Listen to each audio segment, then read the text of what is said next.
அவரும் வருவார், நாங்கெல்லாம் போவோம். மற்ற மாணவர்கள் அவ்வளவு வசதியா இல்லை. என் கூட படிச்ச சில மாணவர்கள் ஆசிரியர் இருக்கிறாங்க. நன்றி கடனுள்ளதாக இருக்க வேண்டும் என்பதில் தவறில்லை. நான் என்சிசியில் சேரும்போது 3 ஆண்டுகளில் நான் தான் மிக உயர்ந்த பதவிக்கு வந்தேன்னு சொன்னேன். பப்பரமிக்க நான் சொல்லல, உண்மையை சொன்னால் உங்களுக்கும் இது போன்ற ஒரு சூழ்நிலையிலிருந்து உயர்ந்த இடத்துக்கு வர முடியும் என்பதை எடுத்து சொல்வதற்காக நான் மட்டும் சொன்னேன்.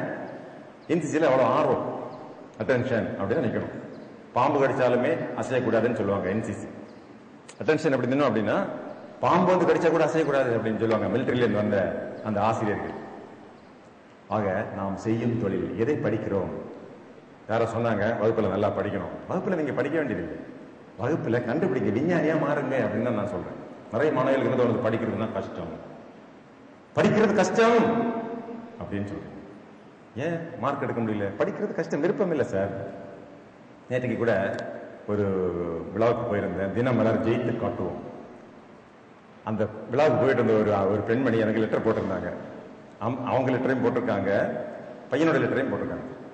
இந்த பையன் இருக்கான், சார் எங்க அம்மா எனக்கு அழைத்தார்கள், நான் வர முடியாதுன்னு தூங்கி கொண்டிருந்தேன். நீ வாடா, அங்க நிறைய பேர் வந்து நல்ல நல்ல கருத்துக்கள் எல்லாம் சொல்லுவார்கள் தான், வந்துரு அப்படின்னு கூப்பிட்டாங்க. அந்த கருத்துக்கள் எல்லாம் நீ கேட்டுருமா, கேட்டு வந்து என்கிட்ட சொல்லிக் கொடு அப்படின்னு நான் மறுபடியும் தூங்கிட்டேன். அப்புறம் அவங்க அப்பா வந்தாராம், இந்த மாதிரி சைலேந்திர பாபு போலீஸ் அதிகாரி வந்துட்டு இருக்காரு, அவரை ஒரு ரோல் மாடலா எடுறா, நீ ஒரு ஐஏஎஸ் அதிகாரியை மாறுடா அப்படின்னு எங்க அப்பா சொன்னாரு. நான் அவர்கிட்ட சொன்னேன், நீயும் அப்பா தானே, நீ ரோல் மாடல் தான், நீ எனக்கு போதுப்பா ரோல் மாடல். சைலேந்திர பாபு நான் பார்க்க வரவே இல்லை, நான் தூங்கிக்கிறேன். அப்புறம் அப்பாவும் அம்மாவும் 2 பேரும் சேர்ந்து கண்ணு எல்லாம், தம்பி சும்மா வந்து எட்டிப்பாரு, உனக்கு பிடிச்சதுன்னா இரு, இல்ல இருந்து அப்பயே போயிரு, பையன் வீட்டு ஃப்ரெண்ட்ஸ் வீட்டுக்கு போயிரு அப்படின்னு சொல்லி கூட்டிட்டு வந்திருக்காங்க. ஏதோ ஒரு நல்ல மனசு பண்ணி உட்காந்துருந்தான். எனக்கு நீங்க சொன்னதெல்லாம் ரொம்ப பிடிச்சிருக்கு, ரொம்ப கரெக்டா இருக்கு சொல்றீங்க, நான் எனக்கு மாற்றம் வந்து போச்சு, ஆசை வந்து போச்சு, ஏதாவது வாழ்க்கையில நம்ம பிறந்ததுனால ஏதாவது ஒன்று சாதிச்சாகணும், நம்ம உலகத்தில் நமது இடம் எதுன்னு கண்டுபிடிக்கணும், 4 பேர் திரும்பி வரணும் சார், நான் உங்களை மாதிரி ஐபிஎஸ் வாங்கணும் அப்படின்னு எழுதியிருக்கான் அந்த மாணவன். எனக்கு ரொம்ப சந்தோஷமா இருக்கு. அதாவது மாணவிகள் படிக்கிறது ஒரு கடினமான வேலைன்னு நினைக்கிறீங்க. நான் ஒரு ஸ்கூல்ல பேசிட்டு கிளம்புறத ஒரு மாணவி ஓடி வந்தாங்க, சார் எனக்கு வந்து கவுன்சிலிங் வேணும், எனக்கு கவுன்சிலிங் வேணும் சார், 491 மார்க் எடுத்து நான் இன்னைக்கு படிக்க முடியாமல் இருக்கிறேன். 10th 491, இன்னைக்கு எனக்கு படிப்பு வரல, 60% தான் வாங்குறேன், என்ன கவுன்சிலிங்? எனக்கு மனசு இல்லை சார், படிக்கிறதுக்கு மனசு இல்லை. ஏன் மனசு இல்லை? எங்க அப்பா இறந்துட்டாரு. உங்க அப்பா எப்படி இறந்தாங்க? கோயம்புத்தூர்ல ஒரு ஆஸ்பத்திரியில சேர்த்து 15 லட்சம் ரூபாய் செலவு பண்ண பிறகு எங்க அப்பா இறந்துட்டாரு. எங்க அம்மா ரொம்ப சிரமப்படுறாங்க, எங்க அப்பா தான் என்ன ரொம்ப நேசிச்சாங்க, எனக்கு இன்னிலிருந்து மனசே சரியில்லைங்க, படிப்பே வரல. நான் கேட்கிற மாணவிகளே, இந்த மாணவிகிட்ட நான் என்ன சொன்னேங்கிறது வேற. நீங்க படிக்கிறது கஷ்டம்னு சொல்றீங்க, உங்க அப்பா லாரி டிரைவராக இருந்தால். நான் சமீபத்தில் ராமநாதபுரம் மாவட்டத்துக்கு போயிருந்தேன், கலெக்டர் அவர்களை பார்த்தேன், அவர்கிட்ட சில பேசிட்டு இருந்தேன். அவரும் ஒரு வயல என்னுடைய மாணவர் தான், அவருக்கும் ஐஏஎஸ் பயிற்சி கொடுத்துருக்கிறேன், இன்டர்வியூ கொடுத்துருக்கிறேன். அவர் சொன்னாரு, பேசிட்டு இருக்கும்போது, லாரி டிரைவர் வட இந்தியாவில் வந்து 1 வாரம் வரைக்கும் லாரி ஓட்டுவார், அதுக்கப்புறம் வர ரொம்ப டயர்டா இருப்பார், ரொம்ப சிரமப்படுறாரு. நான் ஐஏஎஸ் வாங்கி கலெக்டர் ஆன பிறகுதான் எங்க அப்பாவை லாரி ஓட்டக்கூடாதுன்னு சொல்லி அவர் ஓட்டவே இல்லை. கொஞ்சம் யோசிச்சு பாருங்க, ஒரு லாரில ஏறி உட்காந்து, லாரி சீட் எப்படி இருக்குன்னு தெரியுங்களா? மரத்துல தான் இருக்கும். ஓட்டுனா எப்படி இருக்கும் என்பது உங்களுக்கு நான் சொல்ல வேணுமா? குடிக்க சாப்பாடு கிடைக்காதுங்க, குடிக்க தண்ணி கிடைக்காது, அங்கங்க வட இந்தியால எல்லாம் பிடிச்சி அடிச்சிருவாங்க ரவுடி. அப்புறம் போலீஸ் செக் இருக்கும், பயங்கரமான குளிரா இருக்கும், பயங்கர வெயிலா இருக்கும், ஹீட்டா இருக்கும், யூரின் பாஸ் பண்ண முடியாது, அது மட்டுமல்ல தூங்க முடியாது. லாங் டிஸ்டன்ஸ் போனீங்கன்னா உங்களுக்கு ஒரு யூனிவர்சிட்டி எக்ஸாமினேஷன்ல 10 மணி 11 மணி 12 மணி வரைக்கும் படிக்கிறது கஷ்டமா இருக்குல்ல? மாணவிகளுக்கு 12 மணிக்கு படிக்க கஷ்டமா இருக்கு. உங்க அப்பா லாரி ஓட்டிட்டு போறவரா இருந்தா விடிய விடிய விடிய லாரி ஓட்டணும், எவ்வளவு கஷ்டம் உங்களுக்கு தெரியுமா? நீங்க ஓட்டுனது கிடையாது இல்லையா? நேற்றுக்கு போன வாரம் நான் ராமேஸ்வரத்துல இந்தியன் கோஸ்ட் கார்டில் தங்கிட்டு இருந்தேன். காலையில் ஓடினேன், என் வழக்கமா காலையில் எழுந்திரிச்சு ஓடுறது வழக்கம். நானும் அந்த மிலிட்டரி அதிகாரியும் 2 பேரும் சேர்ந்து ஓடணும், 17 கிலோமீட்டர் ஓடணும். நான் வழக்கமா ஓடுறது. பேசிட்டே போனேன். அப்போ அவர்கிட்ட சொன்னேன், ஒரு பொண்ணு சொல்லிச்சுங்க, அவங்க அப்பா லாரி டிரைவர், இந்த மாதிரி லாரி ஓட்டுறது எவ்வளவு பெரிய கஷ்டம் தெரியுமான்னு சொன்னேன். நான் சொன்னேன், சாப்பாடு கிடைக்காது, தண்ணி கிடைக்காது, ரெஸ்ட் இருக்காது, தூங்க முடியாது. அவர் சொல்றாரு, அவர் ராணுவ அதிகாரி, சார் லாரி ஓட்டுறதுங்கிறது கிட்டத்தட்ட ராணுவத்தில் சண்டை போட போற மாதிரி, திருப்பி வந்தா தான் சார் உண்டு, வரலன்னா முடிஞ்சு போச்சு, அவ்வளவுதான், விபத்து இறந்தான்னு சொல்லி செய்திதான் வரும் தெரியுமா? வச்சுருந்தா போதும். நீங்க தொழிற்சாலை, உங்க அப்பா தொழிற்சாலை வேலை பார்க்கறதா தான் நான் சொல்றேன். எனது சொந்தக்காரரோட தொழிற்சாலை வேலை பார்க்கும்போது 4வது மாடியிலிருந்து ஒயர்ல கையை வச்சிருக்கலாம், ஷாக்கு, அப்படியே குதிச்சிட்டான். 4வது மாடிங்க, 4வது மாடி குதிச்சான். நல்ல வேலை 2 காலில இருந்து குதிச்சா, 2 காலம் உடஞ்சு போச்சு. இப்ப 6 மாசம் கழிச்சு நடக்க முடியாம உட்காந்துருக்கான். கம்பெனிக்காரங்க ஏதோ செஞ்சுட்டாங்க போல. எங்க அம்மா சொன்னாங்க போய் பார்த்துட்டு வாடா அப்படின்னு சொன்னாங்க. நான் போய் பார்க்க போனேன். 2 காலுமே நடக்க முடியலைங்க. டிப்ளமோ படிச்சிருக்கிறான், 15-20 வருஷமா வேலை பார்க்கறான். சம்பளம் எவ்வளவு தெரியுமா? 10,000 ரூபாய். இப்ப 2 பொம்பளை பிள்ளைங்க. அந்த பிள்ளைகளை பெருசா படிக்க வைக்கிறான். ஆனா அவனும் நடக்க முடியல. தொழிற்சாலையில வேலை பார்க்கறது சாதாரண நினைக்கிறீங்களா? விவசாயம் பார்த்துருக்கீங்களா யாராவது? நான் விவசாய குடும்பம், எல்லா வேலையும் பார்த்திருக்கேன். உங்களுக்கு தெரியலன்னா ஒரு நாளைக்கு விவசாயம் 6 மணி நேரம் களை எடுத்து பாருங்க, எப்படி இருக்குன்னு தெரியும். இல்ல ஒரு விழுது பாருங்க ஒரு நாளைக்கு, உங்களுக்கு தெரியும். இல்லாட்டி கரும்பு வெட்ட போங்க. கரும்பு வெட்ட போயிருக்கீங்களா? உங்க அம்மா போயிருப்பாங்க, பெரியப்பா போயிருப்பாங்க, போய் பாருங்க ஒரு நாளைக்கு.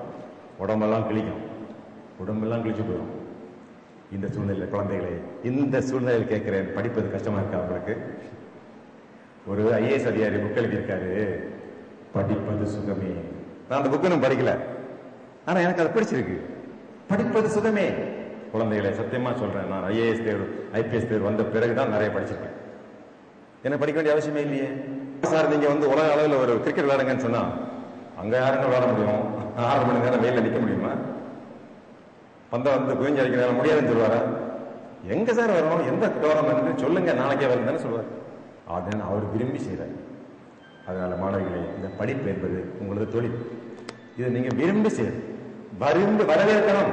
என்ன சார் பாடம் எடுக்க போறீங்க, என்ன சொல்ல போறீங்க சொல்லுங்க, எனக்கு ரொம்ப ஆர்வமா இருக்கு, இன்னைக்கே சொல்லிடுங்க, நான் நேரத்துக்கே படிச்சு முடிச்சிட்டேன். சாமி விவேகானந்தர் சொல்றாரு, பாடங்களை சும்மா படிக்காதீங்க, பாடங்களை கண்டுபிடிங்க. ரியலைசேஷன், செல்ஃப் ரியலைசேஷன், அதுதான் கல்வி. புரியுதா உங்களுக்கு? கஷ்டப்பட்டு நீ விரும்பாம படிச்சா நல்லாவே இருக்காது. இந்த பாடம் என்னது, எதை பத்திய பாடம், என்ன சொல்ல போறாங்க, எதையுமே நீ கண்டுபிடிக்க வேண்டிய அவசியமே இல்லை. எல்லாம் ஆம்பளைங்க கண்டுபிடிச்சாங்க ஏற்கனவே.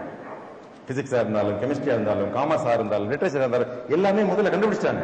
யாரா சொன்னாங்களா நீங்க டிகிரியில ஏதாவது ஒன்று பெரிய விஞ்ஞான கண்டுபிடிச்சாதான் உனக்கு பிஎஸ்சி கொடுப்பேன்னு சொன்னாங்களா? ஒண்ணும் கிடையாது. பெரிய பெரிய அறிஞர்கள், பெரிய பெரிய விஞ்ஞானிகள் கண்டுபிடிச்சதை நீ கண்டுபிடிக்கணும் உனக்குன்னு. எனவே இன்னிலிருந்து சுருக்கமான செய்தி, படிச்சு கஷ்டப்படாதீங்க, ஆராய்ச்சியாளராக மாறுங்கள்.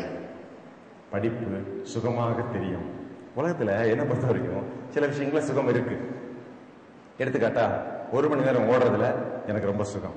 நான் கோயம்புத்தூர்ல 10 கிலோமீட்டர் ஓடுறேன். 1 கிலோமீட்டர் ஓடணுங்க, நானும் என் பையன் ஓடணும். ஆனா ஓடாத ஆட்களுக்கு பார்க்கும்போது நீங்க ஒரு வாட்டி ஓடி பாருங்க. இவன் சும்மா சொல்றானே ஓடுறதுலாம் ஒண்ணும் கிடையாது அப்படின்னு நினைச்சாருன்னா, டாக்டர் கண்ணன் அவர்கள் ஒரு நாளைக்கு ஓடி பாருங்க. 21 கிலோமீட்டர் எப்படி இருக்கு? அவர் என்ன, நீங்களா சின்ன பிள்ளைங்க, நீங்க ஓடி பாருங்க ஒரு நாளைக்கு. உடனே சிரிக்கிறாங்க. அவரு பிரின்சிபல் ஆயிட்டாரு, டாக்டர் வாங்கிட்டாரு, அவருக்கு ஓடாம இருந்தாலும் சம்பளம் கிடைக்கும். உங்களுக்கு ஒரு நாள் ஓடி பாருங்க, 1 கிலோமீட்டர் ஓடுங்க. ஓடி எனக்கு போன் பண்ணுங்க, சார் நீங்க சொன்ன மாதிரி ஓடுறதெல்லாம் கஷ்டமே கிடையாதுங்க, அந்த காலத்துல எங்க பாட்டியை ஓடினாங்க, எங்க தாத்தா ஓட நாங்களும் ஓடுறோம் சொல்லுங்க. உண்மையிலே கஷ்டமா இருக்கும், ஓப்பனா சொல்றேன். ஆனா விரும்பி ஏற்றுக்கிட்டீங்கன்னா, அதே விரும்பி ஓடனா என் நேரம் கட்டாயப்படுத்தினாங்களா? என் ஒய்ஃபை பிள்ளைங்களோ வந்துரு என் ஓட காலையில சொன்னாங்களா? அவங்க எல்லாம் படுத்தவங்க சொல்லுவாங்க. எனக்கு பிடிச்சிருக்கு. உங்க அம்மா படிக்காத கூட நீ படி. ஏன்னா படிக்கிறது ஒரு சுகம், ஓடுறது ஒரு சுகம், நல்ல நூல்களை படிப்பது ஒரு சுகம். கொஞ்ச நாளைக்கு முன்னாடி நல்ல நூல் படித்தேன், அப்புறமா சொல்றேன். நல்ல நூல்களை படிப்பது ஒரு சுகம், விளையாடுறது ஒரு சுகம், நல்ல ஒரு கான்வர்சேஷன் ஒரு நல்ல சுகம். ஒரு நண்பர் இருக்காரு இளங்கோ, அவர்கிட்ட ஒரு 15 நிமிஷம் பேசினா கூட ரொம்ப நல்ல ஆர்வமான ஒரு கான்வர்சேஷன். அந்த இளங்கோ ஒரு நல்ல பாடகன், 3000 பாட்டு பாடுவார்.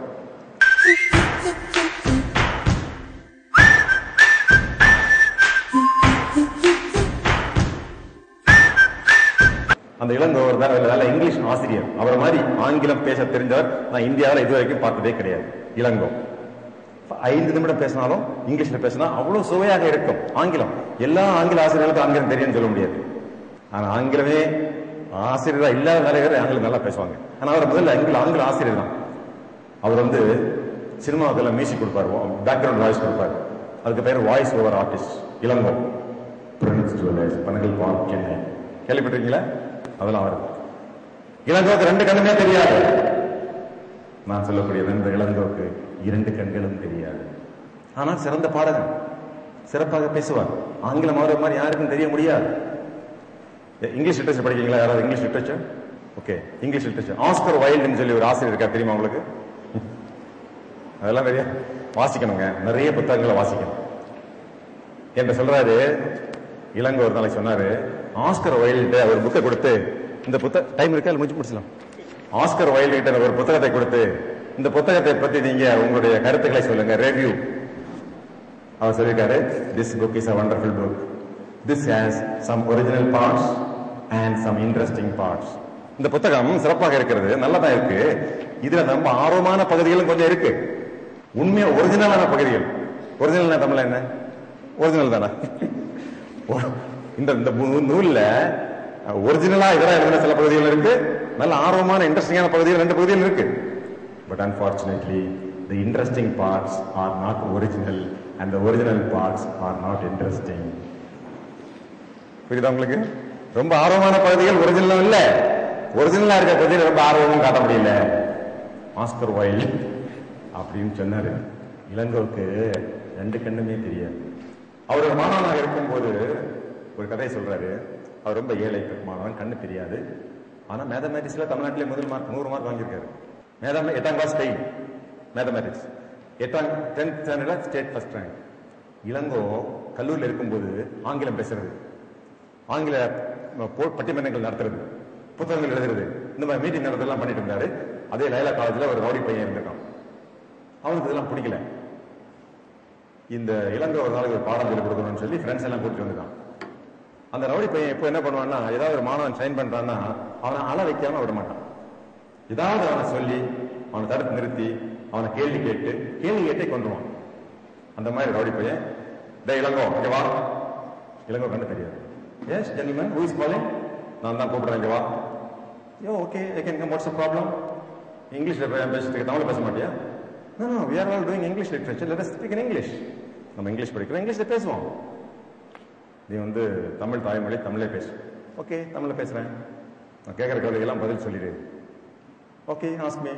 2-3 புக் பேர் சொல்லியிருக்கான். ஓகே, அது ஷேக்ஸ்பியர், ஷெல்லி, ஆஸ்கர் வைல்டு, இவர் தான் எழுதியிருக்காரு. நம்ம லைலா காலேஜ் எந்த வருஷம் ஆரம்பிச்சாங்க? 1924. லைலாங்கிறது யாரு? இக்னேஷியஸ் லைலா. எல்லா கேள்விக்கும் டக்கு டக்குன்னு பதில் சொல்லி கொடுத்துருக்காரு இளங்கோ. அவனுக்கு ஒண்ணுமே அள வைக்க முடியல. டே இளங்கோ, இந்த காலேஜ் நீ பாத்திருக்கியா?